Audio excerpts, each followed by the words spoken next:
where are we going in terms of how we define prosperity? If we look from an Americanized civilization perspective, it's fraught with a romanticized sentiment around wealth generation, maybe material items, maybe attainment of certain economic and educational status, the idea of maybe a 1940s, 50s idealism that was post-war era and looking at everyone having a job, everyone, gross domestic product being, significant, everyone having their house and cars and capacity to travel at will, all these different things. That's been eroded. And I'm not even sure it ever really existed. And I think looking at the past as an indicator for the present or future is very dangerous. I think we learn from the past. However, sustainability and prosperity are earned and won in the moment, in the present.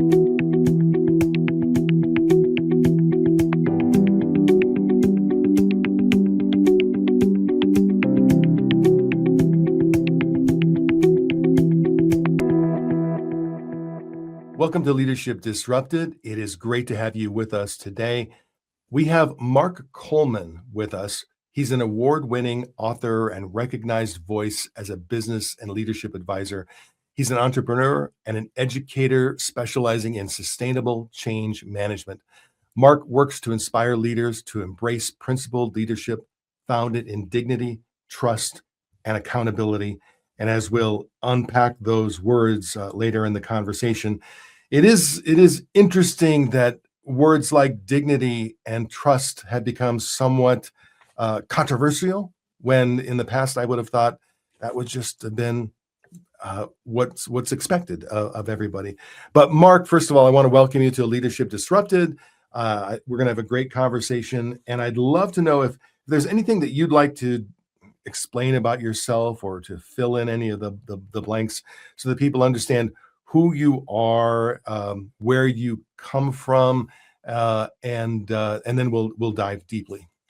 Thank you, Dan, so much. I appreciate being part of the podcast. I'm truly excited about our conversation, and you did a great job with the introduction. But to take it a little deeper, I would characterize myself as somebody who, is involved in a lot of things and gets to see the world from a lot of different points of view. And I try to characterize those points of views as objectively and independently as I possibly can through the work that I do. So, for example, we'll be talking about the book today, Planet Pragmatism, and that's the fourth book that I've published. Thank you very much.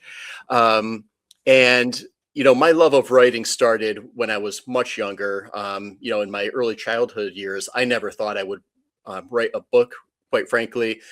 When I was in graduate school, I had worked for a faculty member and an owner of a management consulting firm by the name of Bruce Piasecki. Bruce has written, I don't even know, 19, 20 books, a prolific writer, great writer.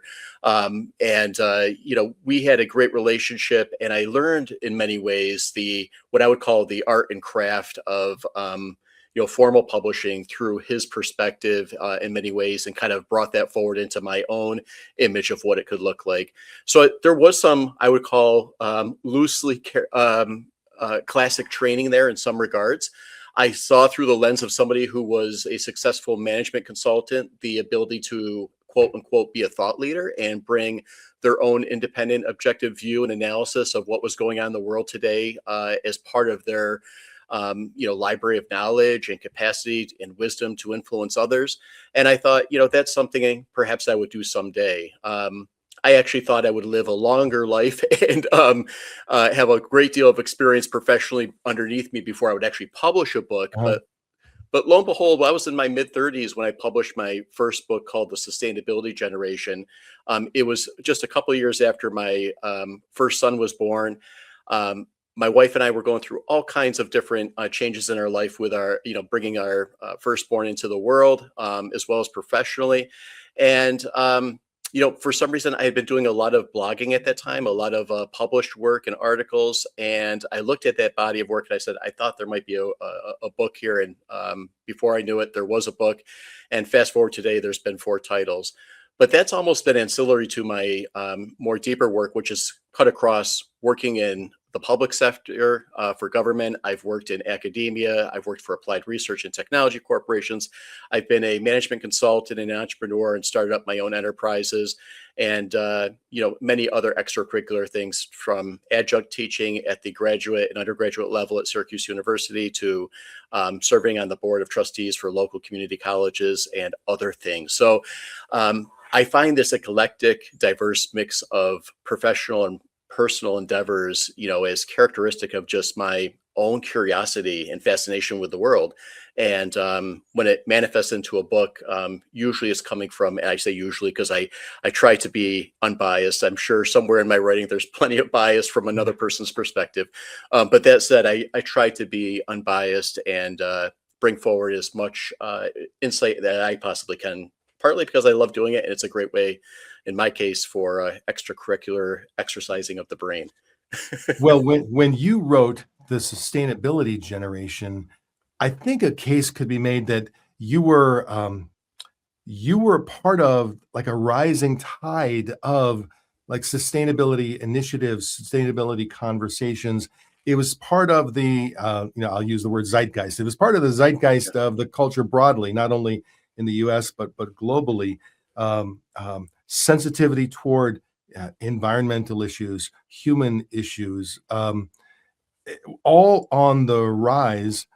But correct me if I'm wrong, but I think that has shifted now. So you're publishing Planet Pragmatism in a world where, if anything, the tide is diminishing, where there is not just less embrace, but some active resistance to the whole idea of sustainability, this sensitivity, paying attention to the planet, paying attention to humanity. First of all, do I have an accurate read on that? And then what's it like to write a book like this, feeling like you're going a bit against the tide right now? You're absolutely right, 1,000%. I'll also fill in the gap a little bit for you too. So when I wrote the Sustainability Generation 2012 and published that, I do feel is part of the zeitgeist, as you were explaining to a certain extent. In 2014, I published a book called Time to Trust, and this was following the financial meltdown and crisis that was a global event back in 2008, but then kind of fast forward, had an impact for a number of years. And then in 2020, a book titled The Dignity Doctrine, so this more focus on human dignity and the intersection of human values. And we can go deep there in just a moment. But then, as you pointed out, most recently in 2025, Planet Pragmatism. There, not intentionally, there was an arc to each of those works in terms of when they came out, why they came out. And in retrospect, it's fascinating because, much to your point, it does follow this curvature of the sustainability movement in terms of its, kind of, I would call, now the awakening happened well before 2012. There's many prominent folks and out there who've done incredible work that I've even built off of over the years.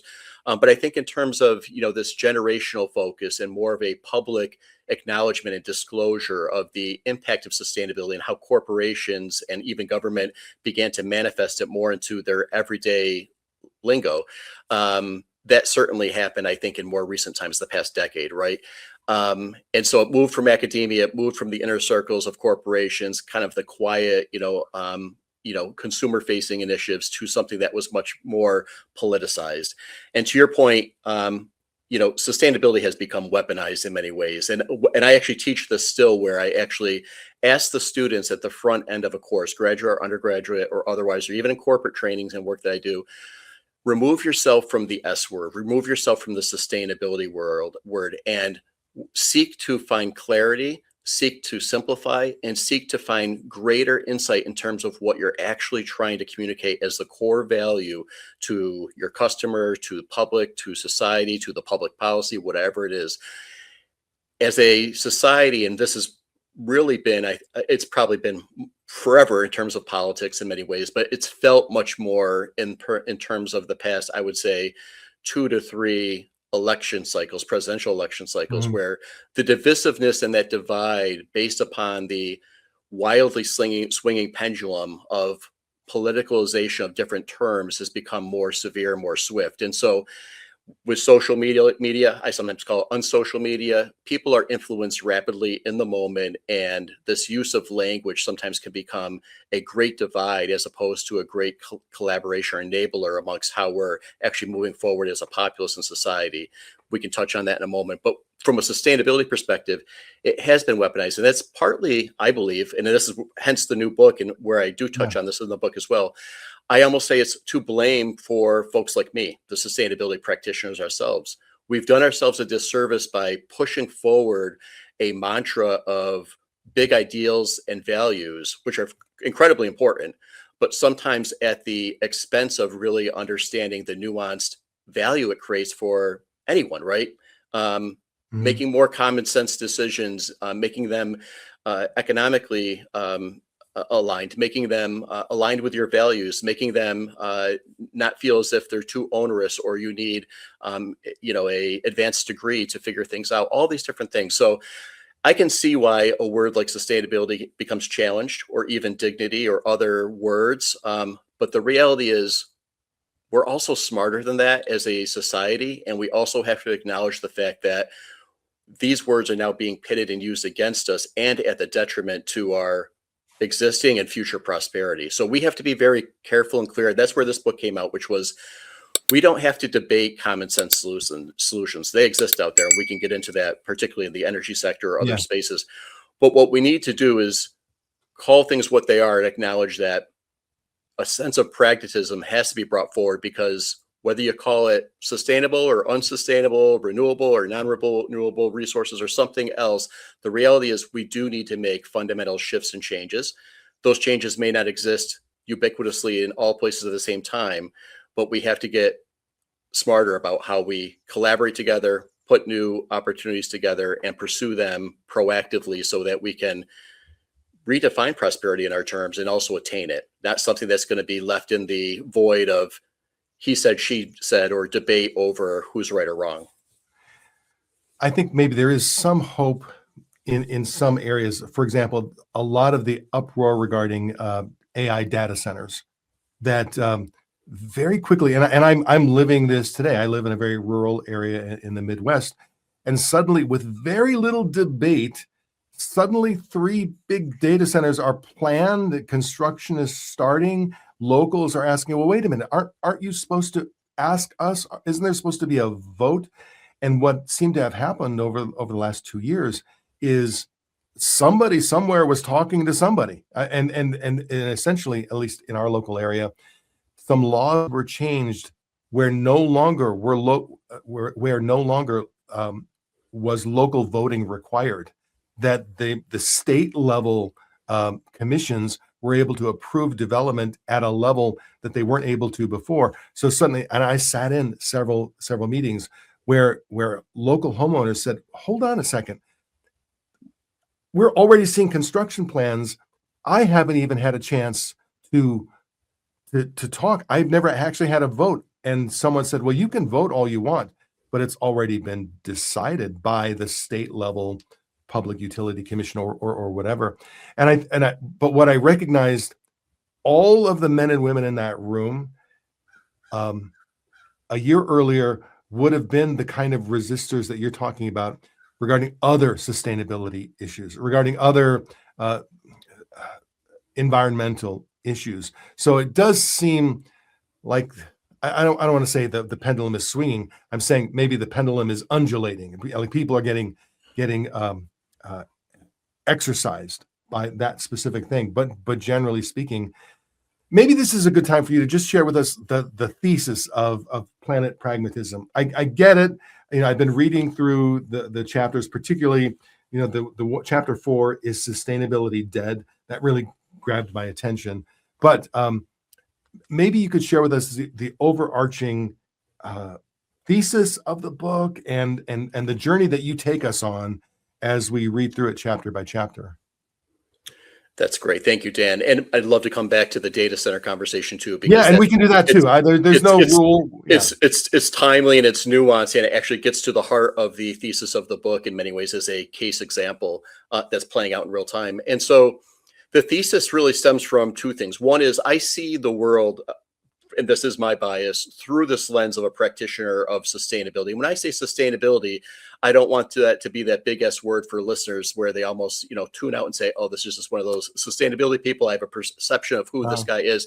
It's really different, because I always saw sustainability as this capacity to be innovative, to look for solutions, to be a problem solver, to be an entrepreneur, to be for somebody who's looking at the critical thinking aspects of systems thinking and find those really tough to solve challenges that have been built upon systemic needs and bureaucratic requirements that have got society thus far, but we still can't solve for certain grand challenges that are really deep, really pervasive and difficult.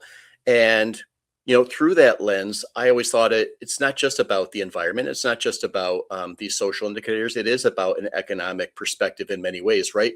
And it's not just about balancing all those. It's actually acknowledging that we have this inner wisdom that ties us back through our roots and through our inner DNA Mhm. to the acknowledgement that we're all interconnected in ways that we don't even fully understand, physically, metaphysically, spiritually, environmentally, ecologically, culturally, everything else that you can imagine. And sometimes when we pit each other and all living things against each other for the reward of a few, that puts us at odds against our underlying DNA in many ways, our innate wisdom to understand that, yeah, this doesn't feel right. Something's not wrong. We could be doing things better. Why are we waiting so long? Why is a government stepping in and creating a mechanism by which they're circumventing the development rights and acknowledging the public responsibility to weigh in on that, as an example? We can get back to that in just a moment, right? Um, so the underlying purpose of this book was both to reshape, in my mind, through that practitioner sustainability perspective, where are we going in terms of how we define prosperity? If we look from an Americanized civilization perspective, it's fraught with a romanticized sentiment around wealth generation, maybe material items, maybe attainment of certain economic and educational status, the idea of maybe a 1940s, 50s idealism that was post-war era and looking at everyone having a job, everyone, gross domestic product being, significant, everyone having their house and cars and capacity to travel at will, all these different things. That's been eroded. And I'm not even sure it ever really existed. And I think looking at the past as an indicator for the present or future is very dangerous. I think we learn from the past. However, sustainability and prosperity are earned and won in the moment, in the present. And yet we still have to have acknowledgement that we have a responsibility to look towards the future by virtue of our continued prosperity, but also what we gift forward in terms of to the next generation, in terms of all these things we're talking about. I do think the American sense, let alone a global context around prosperity, is under assault.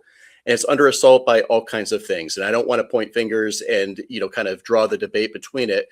Some would say big government, big tech, big business, big brother, this idea that for decades now, we've been under a more finite microscope in terms of how the wealth are getting wealthier and how tech elite are having greater sense of control and bombarding our privacy, and how even government in many ways is becoming more bombastic in their posture towards how they're treating citizens across the board. And we see that playing out in real time, right? And so I think it's not necessarily any one actor's to blame. But when we look at the totality of society, we have to point that finger back at ourselves and say, what role have we been serving? And in the book, I talk about the requirement that we need to go back to school on civics. We need to go back to school on what it actually means to be a citizen and consumer in a world that is rapidly changing, and actually acknowledge that we have a responsibility to fulfill within our roles as active stewards for cultivating our prosperity in the moment. It will never be guaranteed. It will never be, and we don't want to be in a position, and this, I always said this about sustainability, but it holds true for prosperity. Nobody wants their life to be mandated, dictated, overregulated, and and really push down on them. They want to have some sense of autonomy and agency in terms of defining their fate and future in a changing world. That said, we also know that we need protections, and we also know that we need the freedom to operate and be able to do what it is that's necessary for survival, but also do what is necessary to thrive in the changing world. And sometimes we do need interventions from government, corporations, non-government actors, and others to support that context. Right now, all those factions are fighting, and in a sense, we're fighting against ourselves, right? So this mass Mhm. distraction that is happening society through, and I don't want to blame on social media or the idea that it's only the tech elite or only big business. It's all of the above, right? And it's not necessarily their fault. They're also some of the purveyors of solutions towards a greater prosperity. But what we need to do is be conscious, aware of the change that's underway, have the responsibility to dig in and educate ourselves, and also understand that the playbook is changing under our feet, and we have to be cultivating that playbook in step with elected politicians to those that are in leadership positions of all kinds, so that it's not pulled from underneath our feet. So the crux of the book through that lens of sustainability is looking at redefining prosperity on our own terms, um, understanding that it's never given, it can be taken, and that for us to really survive, we need to come back to this idealism around common sense for the common good, not just this acknowledgement that the 1% are only going to get wealthy and we're just victims within this larger cog and let life play out. That's in a sense throwing up your hands and allowing others to take the wheel. And in reality, we all have a responsibility to drive this forward. Well, I'm tracking with you. Um, I think what also is needed is an acknowledgement, because I do appreciate your high-minded approach and not wanting to point fingers and uh, uh, buy into conspiracy theories. But the old phrase, just because you're paranoid doesn't mean they're not out to get you. I think sometimes the reality is a community's decision to lay a pipeline or not lay a pipeline, it benefits some and it's a detriment to others. A decision to have solar or not have solar, like all of these decisions, there are other oxes that get gored when you're making sustainability sensitive decisions. And I think sometimes the sustainability community, to the degree there is one, forgets that those whose oxes are being gored, they're not just standing still. They're not just saying, "Oh, darn it, we lost another one." In fact, I think you could make the case that they've done an amazing job of co-opting the language of freedom, the language of free enterprise, the language of hope, the language of progress to move in the direction that they want to move in. So perhaps, again, not necessarily being a conspiracist, but I see it. I see social media being used to Mhm. drive in directions that just take my breath away. That's why I was really drawn to the title of the book, Planet Pragmatism, because I do think it's a new twist on the message of sustainability, and how do you, in a pragmatic, realistic, practical way, help our national community, our global community see the pragmatic benefits of moving in this direction. And I think I see globally other countries at different stages, but it's the same debate. It's the same process happening when you have a desire to mobilize millions of your citizens um, to work harder, do more, buy more, consume more, drive more, do more, because that's what props up certain businesses. Um, I think it's happening at different stages broadly in the world, not just in the U.S. In the U.S., we're at a certain stage of that. But um, so have you? I mean, I'm assuming in the communities that you normally navigate through, you've gotten a lot of enthusiasm for Planet Pragmatism.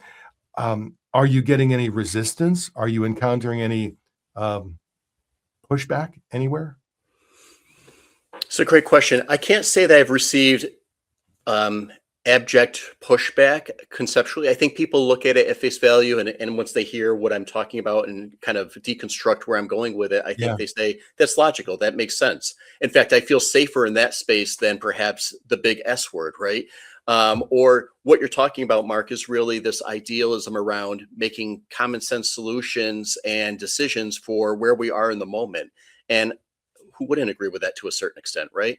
Um, so I haven't received, Well, someone wouldn't. I think my point is actually there are people who wouldn't agree there are plenty.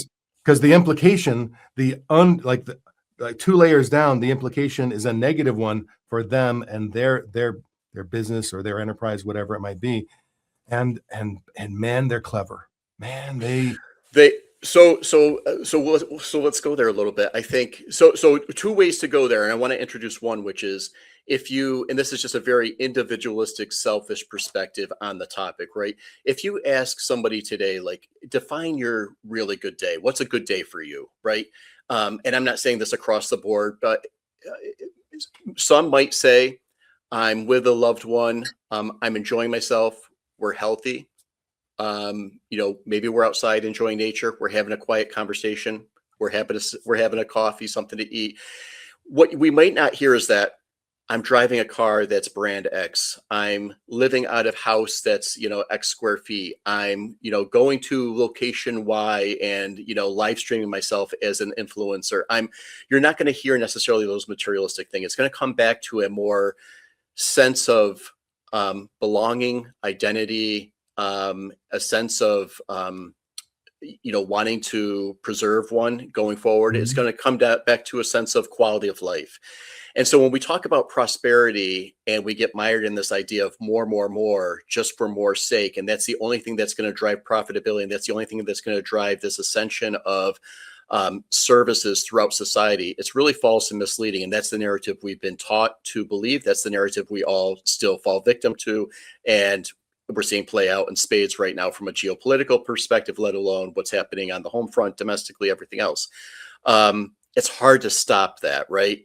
And it's not just political, it is the industrial complex, it is the technological complex, and they're all moving really fast, right? And they are super smart, and they have incredibly talented people that are trying to drive decisions forward. So combating that is dangerous, it's difficult, and people are attempting to do that, right? Um, but I think we also have to acknowledge, I wrote a piece years ago, are you a front porch politician? It went out in a publication called the New Maine Times in the state of Maine. It was a small publication that picked it up. Mhm. The genesis of the story was I used to sit on my father-in-law's front porch when he was alive, and he used to have great conversations. He was actually a local politician for many years, sat on the city council, wonderful man, loved him to death. But we used to have these conversations on his front porch, and other people would come up, people in the city, people he knew from the state, and he was an Irish American, so he had great Irish American culture, all these great things about him. And oftentimes it dawned on me one day that we would talk and pontificate about these big ideals around what's happening around the world, what's happening in Ireland, what's happening, in New York State, what's happening in local government. And the safe space is the front porch, right? Where you can Mhm. have those lively debates, you can have those conversations. You might say, what if I were, governor for a day? How could things look different? All that good stuff. And he would always have a cohort of characters around him from all different backgrounds and personalities and political ideologies, all that good stuff, and it always made for enriching, lively conversation, particularly over your favorite cocktail, right? But it dawned on me one time, when these folks step off the porch, do they still wear that same ideological hat that they were wearing when they were on the porch? So when we're having these conversations, even this podcast today, and then we step into our role as a father, a mother, a grandfather, a brother, sister, when we step into the role as president of the company or senior staff engineer or human resource specialist, whatever it might be, when we step into that role, when we're going to our spiritual ground or just within our family living room, are we carrying forward that same hat that we were wearing when we had that sense of idealism around us? And typically, some people are chameleons. Some people like to pontificate, and they're your, what I would put in quotes here, your front porch politician. They like to say Mhm. what they say when they're around the friends and be able to thump the chest and be able to convey a point of view, but then they never act on it. So I say to those people, including myself, I'm to blame for this in many ways. Point that finger back and say, where do I hold true to my values? What is my sense of conviction in this changing world? And where do I truly stand? And the reason I bring this up, Dan, is because while we look at the articulation of some of these large corporations and governments that are making these changes under our feet, these are everyday people that are our neighbors.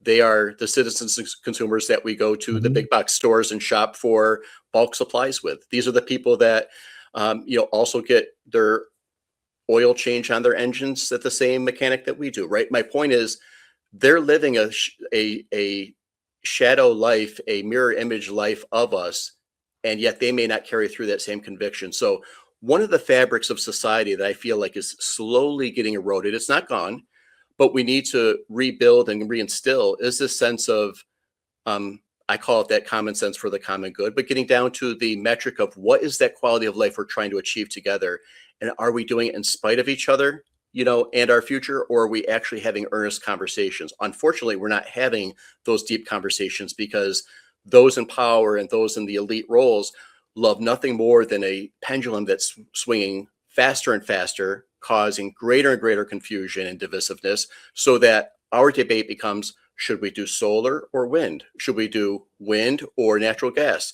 Mhm. Never getting to the crux of the question of why are we doing either? Because if we were going to do energy infrastructure correctly, we would actually relook at the energy policy of the United States federally and through the state system and acknowledge that building out the same old infrastructure that way we've always done it. This holds true for transportation. This holds still true for buildings in the built environment. This holds true for urbanization. This holds true for smart city design and infrastructure, intelligent systems, data-driven culture around artificial intelligence, everything else. Those pipelines, broadly speaking, is a metaphor of conduit and connectiveness in terms of infrastructure, are dated. There's other approaches that we can take that are decentralized, that are allow us a more democratized sense of ownership, and also get to this opportunity that consumers and citizens can be change agents and be part of the power dynamic, as opposed to just the recipients of the utility and the conveyors of the profitability back to those who hold the power. But that challenges a system that doesn't want to be broken, right? But the reality is, that's where we are. We're going to continue to feel these pressures within society until we get back to that sense of common connectedness. And can we get there? I do not know.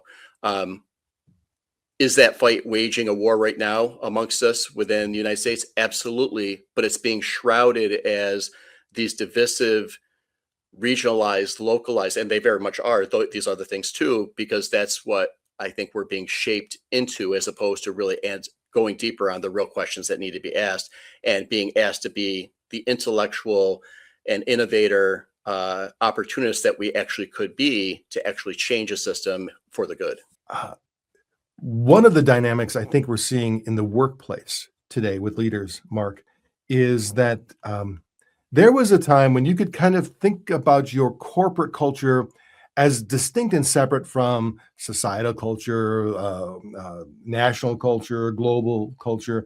You could just focus in on, we're going to create a great place to work, and we're going to make sure we have um, fresh water and break rooms and ping pong tables and sunshine and whatever. We would create an internal corporate culture, our little bubble. I think more and more today, though, the barriers between your corporate culture and other external cultures are getting fuzzier and fuzzier, particularly with your younger employees. Much of what you're describing, Mark, is would be music to the ears of many younger employees. Certainly not all, but many younger employees. And I think many leaders are still of the mindset that, look, I want to pay you well, and I want you to come to work and do your job, and I don't want to get into all of that. I don't want it. I just don't. I just come and do your thing. Move your widget, create your thing, do your whatever.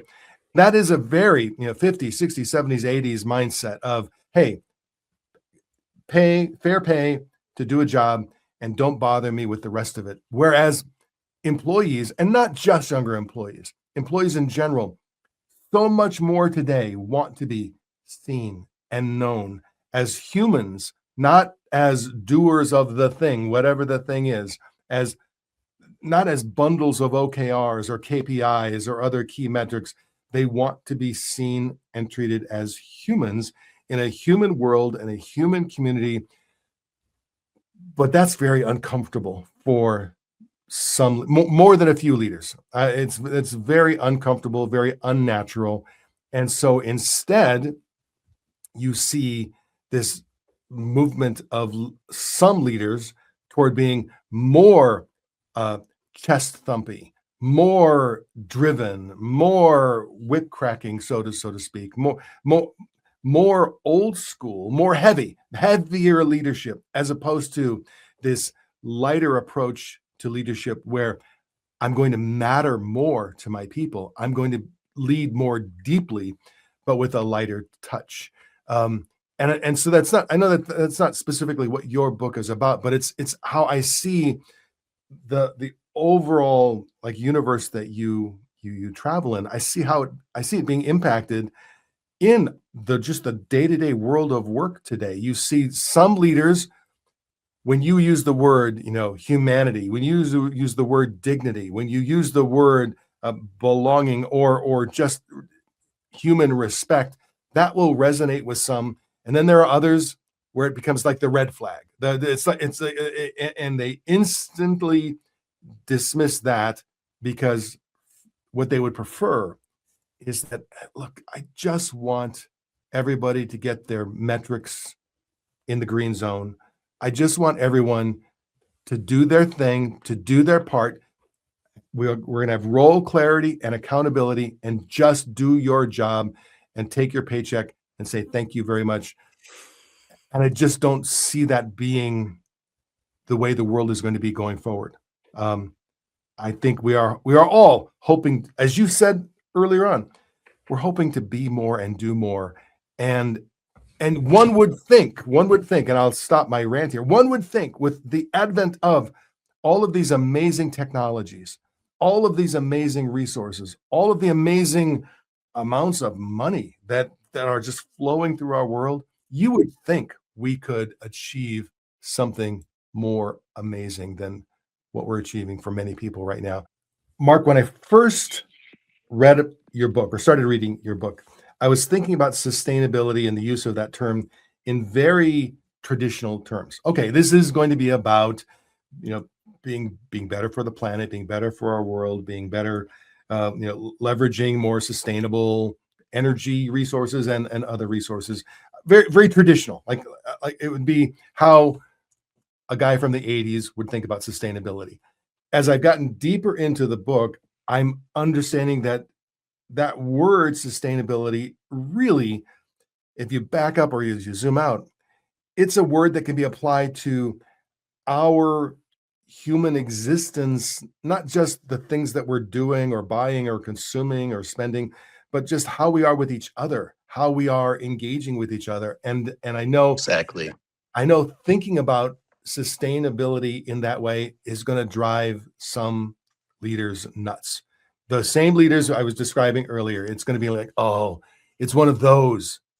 So it's going to be, kinder, gentler leadership, deeper leadership, more conversation. I actually had a leader say to me 3 weeks ago, we were talking about this using slightly different language, but talking about this. And he said to me, I do not need my leaders listening to more voices in the room. I need them being the loudest voice in the room. I need my leaders driving their people forward, having clear accountabilities and holding people accountable. And it was all the things you would hear from, again, a leader from the 80s or 90s. And so I respect the guy. We have a good relationship. We talked it through, and I realized if I was a leader who had spent 40 years building walls in a certain way, and those walls, I feel them Mhm. starting to crumble, my instinct is going to be, I just need to spackle those walls. I just need to cement those walls. And I don't know that that kind of leader can necessarily be saved or evolved. I think but for leaders today, um, maybe you could just share with us a bit on your approach to how do you lead people in that humanly sustainable way, or what are your thoughts on human leadership as we go forward, hopefully? I think as you ask the question, I think what comes to my mind is that it's evolving, right? And I think your point about the type of leader who, in my mind, when I hear what you're describing, and this is not an absolute, but they may be part of a more transactional based business, one that is, more focused on delivery of data, delivery of infrastructure, delivery of, in fact, it may be an industry that's under assault by artificial intelligence and bots, and looking at a future that's more technocratic than human oriented in its implementation, its operational implementation. That said, even that type of industry or business is still based upon a human dimension at some point that will require acknowledgement of the human engagement with the product, service, infrastructure at some level, and will also be requiring leadership that understands those shifting and changing values, right?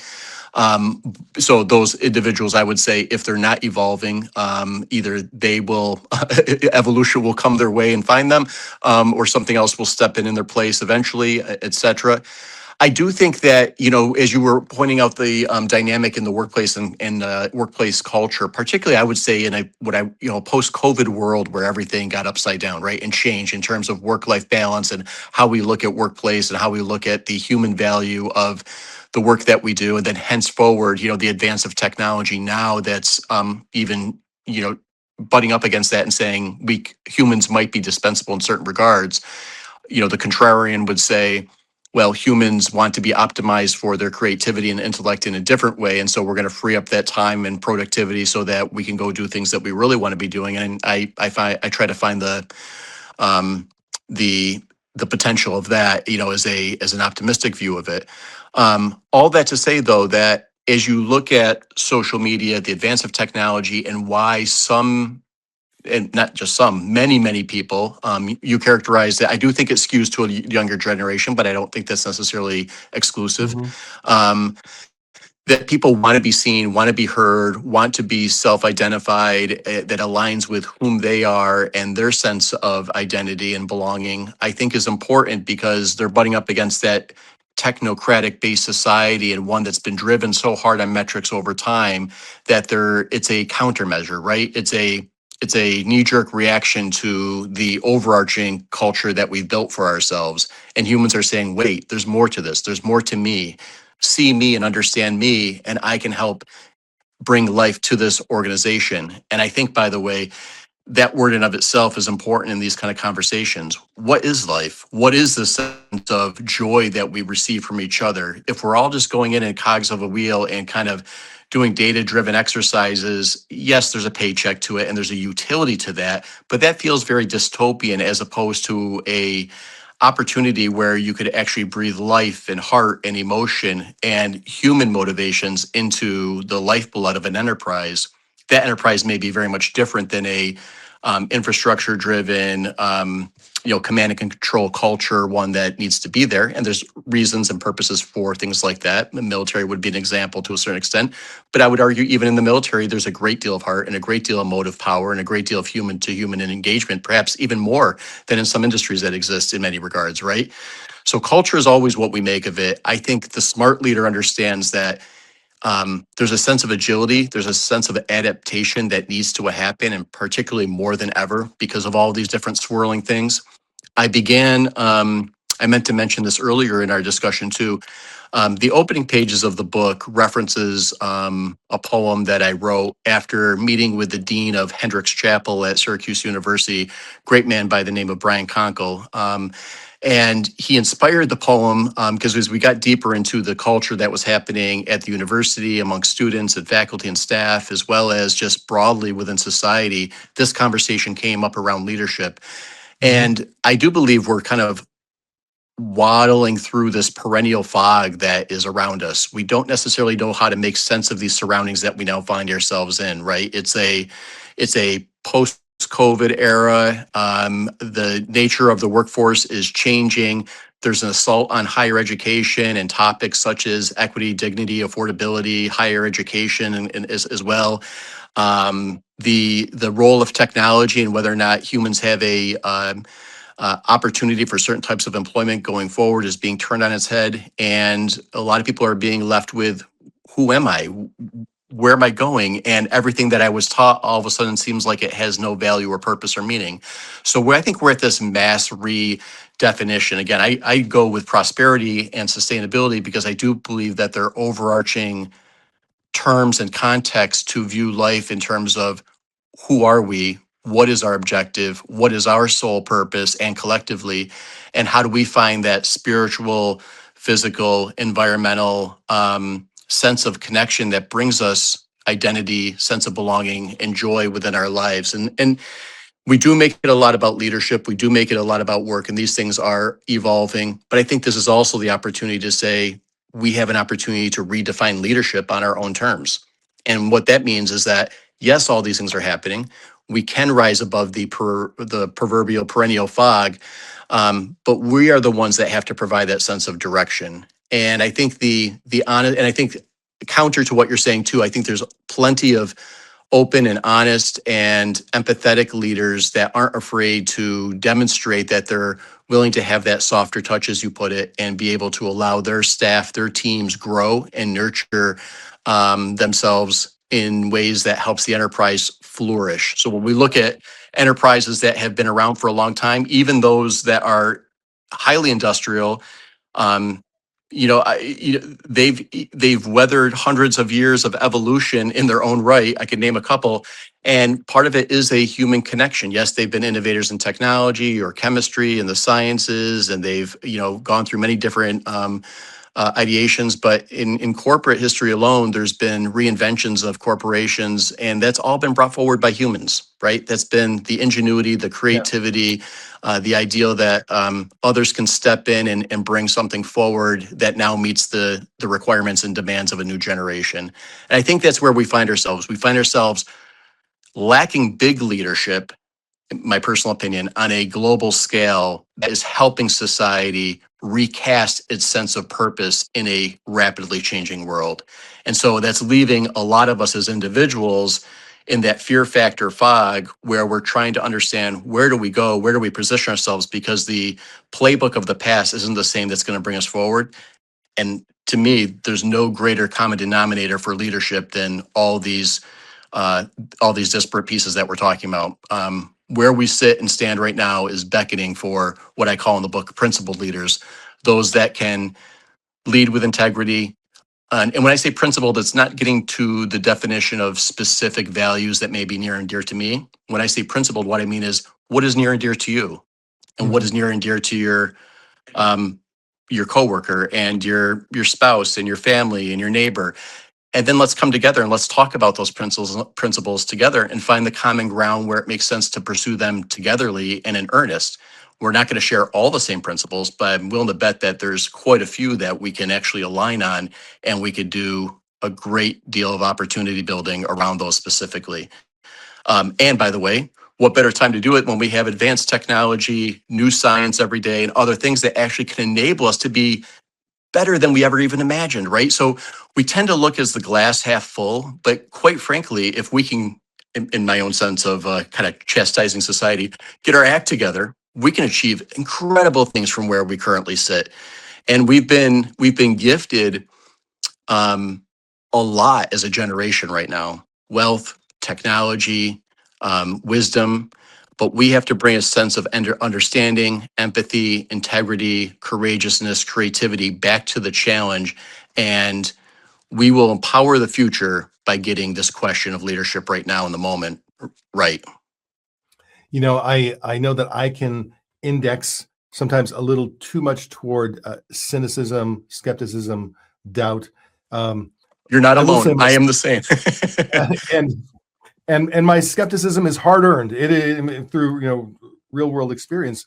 But even when I think about my own journey, the truth is, in the '80s, I was a uh, Rush Limbaugh listening, diehard Ayn Rand reading Republican. Absolutely, hate to admit it, but absolutely, I drove some of my friends nuts because I was persuaded that if I just kept my nose to the grindstone, if I just did my part, if I just worked, I was exactly what any employer would want me to be. I was the hardest working. I was smart. I was dedicated, and I'm not.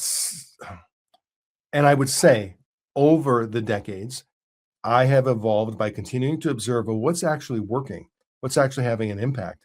And I am the kind of Yeah. leader today who is very focused on working with other humans who are a part of my community, part of my tribe, if you will.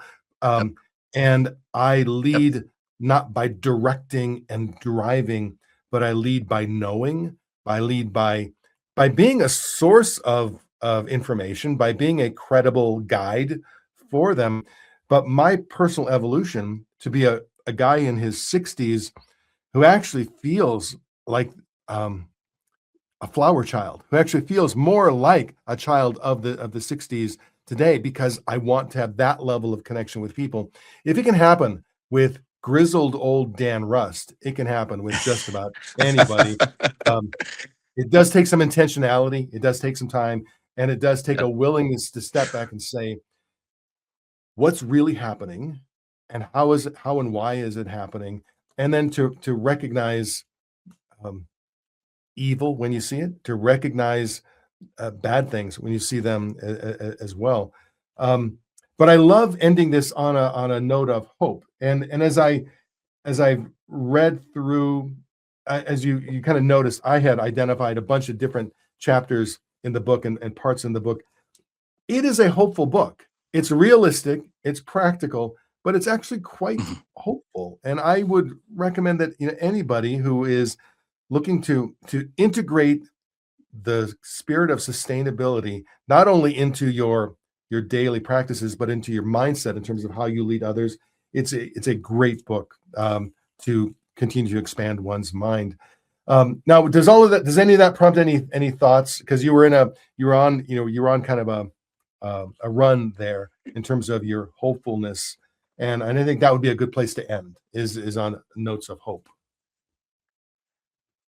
I love what you're saying, and anecdote as well. And some people like this word, some people don't either. But you remind me, Dan, of this idea too, that because it's hard, I think, for many people, this idea of vulnerability, but maybe that's not the best word. But when we're open to the world and we're open to others, what we're doing is we think we're relinquishing a sense of control in ourselves. I think there's an ounce of truth to that, but I think what we're actually doing is we're allowing ourselves to be open to change, and change is the hardest thing to do for anybody or any institution or any system that's out there, right? And yet, so it either is forced on us, it's either brought through innovation, and sometimes it's pulled right out from under our feet. We were talking about that throughout this podcast. But I think, what we have to be open to is acknowledging that we don't have all the answers. We don't always have all the control. But when we lean into the spirit of others, proverbially and realistically, I think what we begin to realize is that we share a common denominator of wanting to be prosperous together in all of its forms. Yeah. And when we can get that place, we have a common definition and a place to work from, not against each other. And so we have this, again, I think from a point of optimism. And I lost your audio again. No, not good. I'm going to pause. I love the track that you're on, and I'll cut this part out. But That's I'm yeah. thinking, let's I'd like to quickly bring it back to AI again, because AI is so fascinating. I think AI has the potential to be one of the mechanisms where they can help us achieve this, but at the same time, the way we're implementing AI is actually driving us sometimes in the opposite direction, where we're both Yeah. both the implementation of AI data centers and just AI how it's being used in the workplace. But not that. So anyway, I'll continue on with what you were saying about your hopeful note. Yeah, If you I'll can tie it in. So restore. Okay. I think this idea of trusting oneself becomes very important as we look at leadership and we look at the hopefulness in the world. We have to put trust in others, but we have to put trust and faith in ourselves to be able to remove those barriers that exist. Kind of shed that former sense of self. We all go through this in different ways if we're long enough, if we're lucky enough to live a healthy, great life. We all go through this different arc of change within our life. We talked about artificial intelligence during this podcast, and I once wrote a piece in the book called The Dignity Doctrine in 2020 called "There's Nothing Artificial About Intelligence," a play on words, but an intentional one that Mhm. was everything we're doing in the moment right now regarding AI needs to have intentionality around it. When you're building AI data centers as a mechanism only to optimize the algorithm, in a sense, for data-driven activity that results only in profitability, I think we're not leading with true intentionality. And what I mean is, we know the power of AI, we know its deep capability. Why aren't we designating public policy focused mechanisms to highlight the challenges within healthcare, having a cure for cancer or autoimmune disease or other things that people are going through, and leverage our technology in a way that's truly going to make those grand leaps in quality of life for all people. Now, contrarians would say, yeah, we're doing that already. We're doing all these things. I would say yes, but in a world that's resource constrained, with limited power and energy supplies, with limited water supplies, and challenges where you have communities that are throwing up their arms and saying, not in our backyard, to a new technology and a new industrial complex.